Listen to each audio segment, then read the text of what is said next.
ഭീകര കേന്ദ്രങ്ങളിൽ ഇന്ത്യയുടെ ഓപ്പറേഷൻ സിന്ദൂറിൽ ആക്രമണത്തിൽ പകച്ച് പാകിസ്ഥാൻ.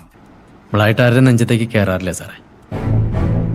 പിന്നെ നമ്മുടെ നെഞ്ചത്തേക്ക് വന്ന അതും വാങ്ങി വീട്ടിൽ പോയി കഞ്ഞിയും കുടിച്ചുറങ്ങുന്നത് ശീലമില്ലാത്തൊരു കാര്യം. ഓപ്പറേഷൻ സിന്ദൂറിന് പകരം വീട്ടാനുള്ള പാകിസ്ഥാന്റെ സൈനിക നീക്കത്തിന് കനത്ത തിരിച്ചടി നൽകി ഇന്ത്യ. നമുക്കിട്ടൊരു പണി വന്ന നമ്മളത് പണി, ആരാണെങ്കിലും പണി, വീട്ടിൽ കയറി പണി. നഗരങ്ങളിൽ തുടർച്ചയായുള്ള ഡ്രോൺ ആക്രമണങ്ങളിലും സ്ഫോടനങ്ങളും പാകിസ്ഥാൻ പരിഭ്രാന്തിയിലാണ്. തലസ്ഥാനമായ ഇസ്ലാമാബാദിൽ അപായ സൈറനുകൾ തുടർച്ചയായി മുഴങ്ങുകയാണ്. എന്റെ ഐഡിയ പോയി, നിന്റെ ഐഡിയ നിന്നെ ഞാൻ കൊന്നേനെ പട്ടി.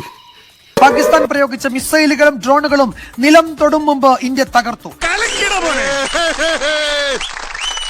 എന്റെ വായിക്കാത്ത കയറിയിരുന്ന് വിടുവിച്ചാലേ ശരിയാവും. മണിക്കൂറുകൾക്കുള്ളിൽ ലാഹോറിലെ ഉൾപ്പെടെ പാകിസ്ഥാന്റെ വ്യോമ പ്രതിരോധ സംവിധാനങ്ങൾ ഇന്ത്യ തകർത്ത് തരിപ്പണമാക്കി നിലംപരിശാക്കി. കൊട്ടാരത്തിൽ പാതിരാക്കി കയറി മുച്ചൂടും മുടിക്കലല്ല യുദ്ധം. പഴശ്ശിയുടെ യുദ്ധങ്ങൾ കമ്പനി കാണാൻ പോകുന്നതേ ഉള്ളൂ. ചൈന കൊടുത്ത ഡിഫൻസ് സംവിധാനങ്ങളാണ് ഇന്ത്യ അനായാസം ഇന്നലെ തകർത്തത്.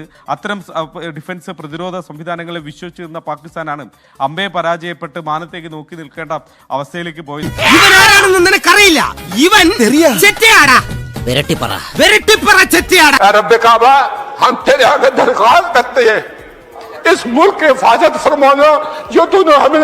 നിനക്കിനി ജയിക്കണമെങ്കിൽ ഒറ്റ വഴിയേ ഉള്ളൂ.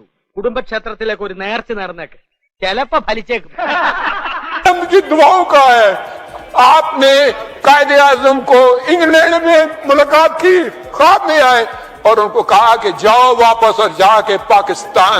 എന്റെ ബുദ്ധിപരമായ നീക്കം കണ്ടിട്ട് എന്ത് തോന്നുന്നു? ഒന്നും തോന്നുന്നില്ല. അണയാൻ പോകുന്ന തീ ആളിക്കത്തും.